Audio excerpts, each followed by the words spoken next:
Hi, I'm Jennifer from Inspiration Nest. I have a shop on Etsy. I also have an Inspiration Nest Facebook page, and coming soon is also a blog that I'm going to start.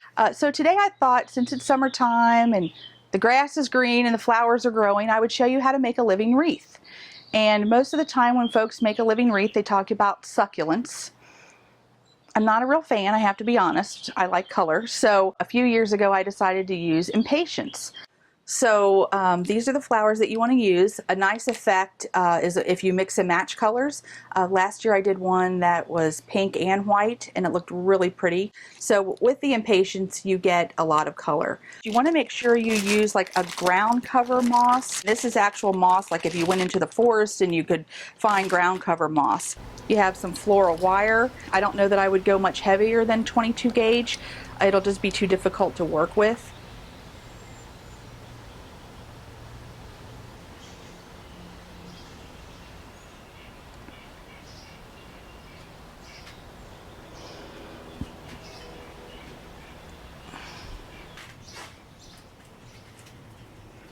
This is going to be a pretty big wreath. You don't have to use this big of a form, and you're going to be amazed at how easy this is to make. So why don't we go ahead and get started.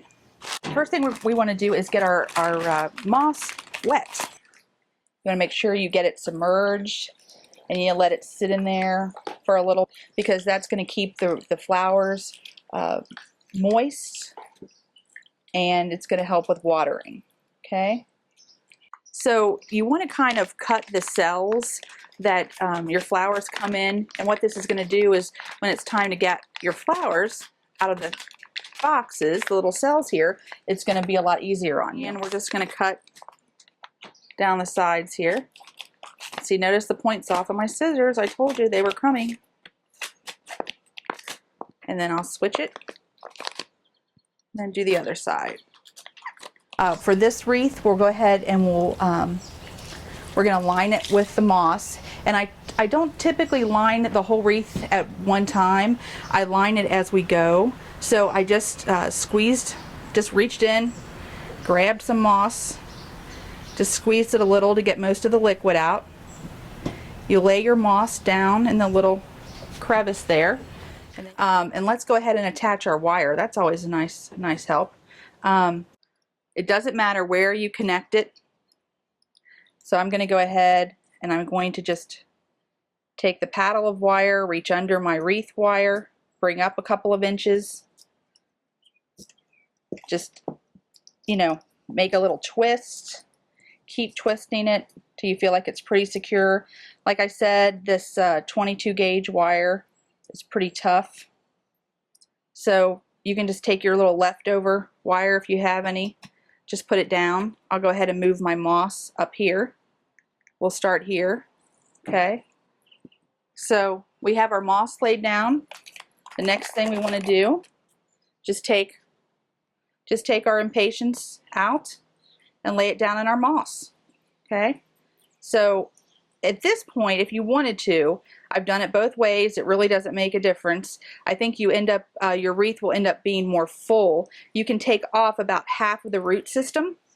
And what this does is it stimulates the roots, and it also gives you more room for more flowers. So I just pinch off a little bit. I go in, grab my next flower, pinch off about half, and lay it on top like that. Then you just want to grab another bit of moss, kind of wring it out a little bit, and then cover the dirt with the moss. Okay, so now you have a nice little pack. So you have your moss on your back, you have the moss on the front, and this is where your paddle of wire comes in. Okay, so you have your wire is nice and snug there.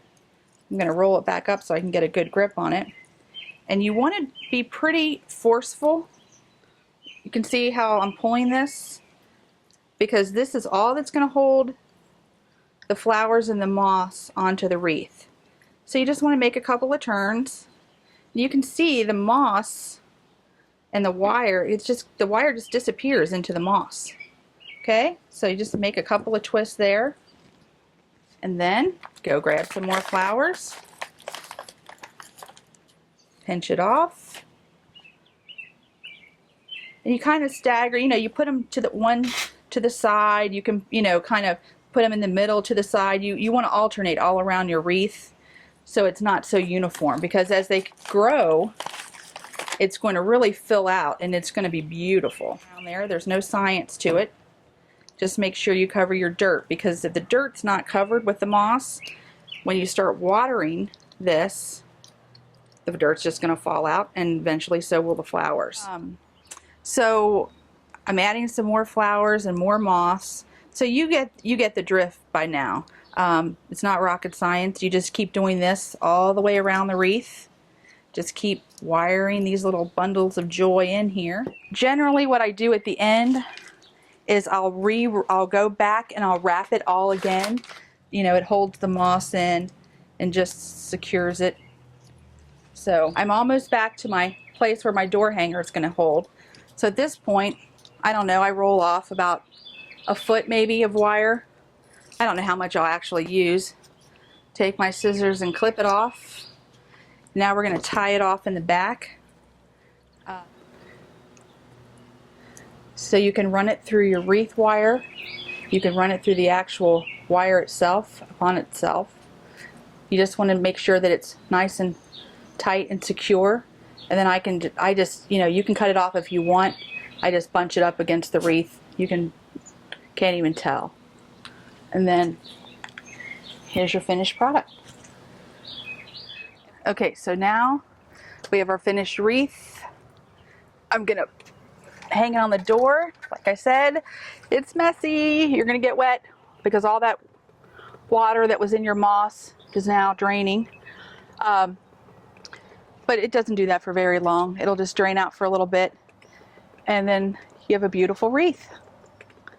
Now, if you're gonna water the wreath, I know some folks, especially with the succulents, they suggest putting it in a bathtub, but honestly that's just a pain in the butt. So what I do is I lay mine out in the yard and I just take the hose and I just water it that way. And I'll let it sit out in the yard for maybe 10 or 15 minutes, and then I'll put it back on the door again. So that's it. Thank you, and I'll see you in the next video.